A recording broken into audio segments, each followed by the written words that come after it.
Raise your hand if you're a full-time bodybuilder who has time to spend 10 hours in the gym every week dedicated to building muscle. Chances are that's none of you, so stop training like one because this isn't your full-time source of income. You're in the gym to look amazing, feel amazing, build your business, drastically improve the state of your mental health so that you can improve your business, relationships, and relationship with yourself.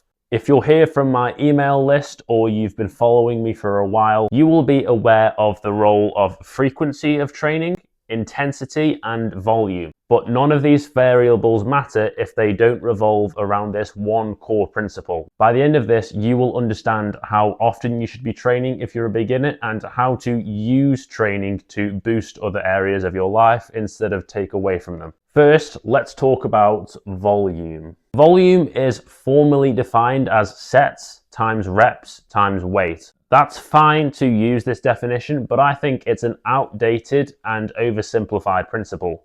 Because by definition, if you're using higher reps, then the weight is going to be lower.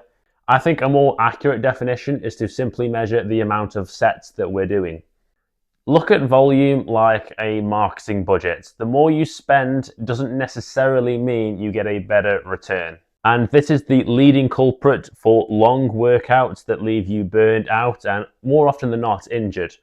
From what I've seen, from what the research says, doing loads and loads of sets leads to more wear and tear. This can be completely avoided by dropping the amount of volume or sets that you do. More is not more when it comes to volume. If you're a beginner and you jump into doing 15, 20, I've even heard of 30 sets per week. I promise you, none of those sets are high quality and you're not going to be able to recover from them. They're going to leave you sore, dehydrated, dreading the gym.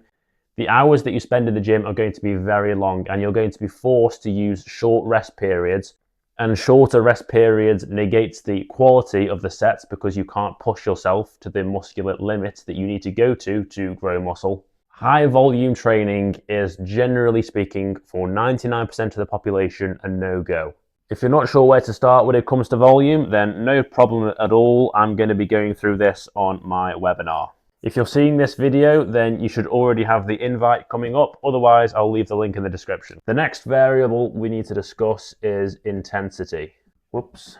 I can't fit intensity on this whiteboard, so I'm just going to write intense. Intensity is how hard you train. It's nothing to do with weight on the bar, it's how close you are to failure. Most people think that they're training really hard. They're not. They're often around 5 to 6, even 8 reps short of failure. Failure is defined as I cannot do one more rep. But here's the flip side. Some people go all out on every single set. And then not only that, they also ramp up the volume. They push past failure by getting their partner to do assisted reps with them. Look, you can train hard or you can train long, but you can't do both. If you're not an experienced lifter or you don't have a clear procedure to measure how hard you should be pushing, then be wary how hard you are training. Because most people do not train hard enough. They don't have a goal weight to use. They don't have a goal rep scheme to use. They don't know how to progress in weight over time. They don't understand how to have a consistent effort in the gym. If you're a beginner, then you should be training relatively hard, very consistently. You've probably seen on my YouTube videos how hard I train. I'm not saying that beginners should train like this for every set, but certainly as an advanced lifter who's been training about a decade now, this is how hard I have to push pretty consistently. The good thing is, if you train this hard, especially as a beginner, then you have to do a fraction of the amount of work compared to how much volume that you were doing before. 2 hours of training per week could get you 80 to 100% of the maximum results that you can possibly ever get as a beginner. Training harder is always better than training more.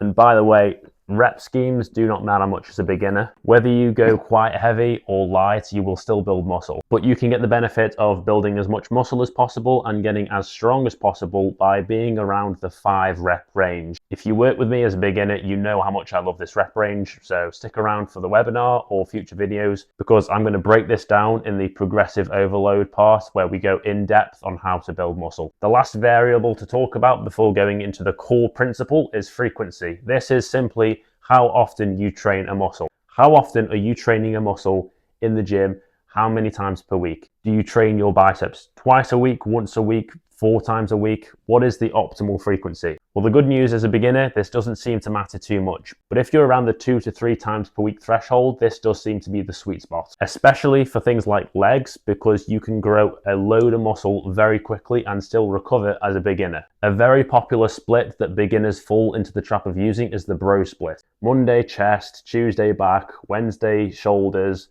Thursday legs, Friday whatever. Training a muscle once per week misses out on the opportunity to build more muscle, because you can train it on Monday and still recover for a few days later and train it again, as opposed to cramming a load of junk volume and junk work where you are absolutely exhausted by the second half of the session all into one day. That said, training more often doesn't necessarily mean you will get more results. The muscle still needs time to recover. You still have a life outside of the gym. I will never send any of my clients into the gym more than 3 to 4 days per week. I'm an advanced lifter. I train twice per week. I've got other things in my areas of life that I need to focus on, but I still want to maintain an immaculate physique and gradually build my strength. And 2 days a week with my other training is perfect for me.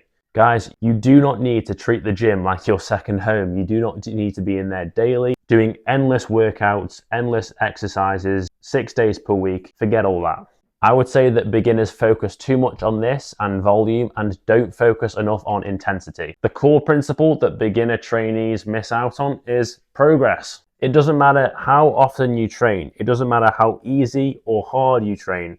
It doesn't matter how many sets you do. If you're not adding weight to the bar over time so that you are proving that you are building muscle, you are challenging your muscle, you're not doing more reps with the current weight or doing the same amount of reps but with more weight, then you are not making progress, you are not challenging your body, you are not inducing progressive overload. I'm going to be excited to share with you the full body training system which I give to all of my beginner clients. It's a custom training plan which I've written and I'm going to share with you on the webinar in the coming days.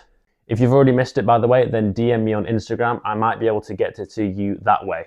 Because if we're not making progress in the gym, then why are we there at all? Progress is taking your squat from 50 kilograms up to 160 kilograms with good form, good technique. That is progress, and that is what is going to grow muscle. I look forward to catching up with you very soon. I hope you enjoyed this video. If you've got any questions, then reach out to me on Instagram.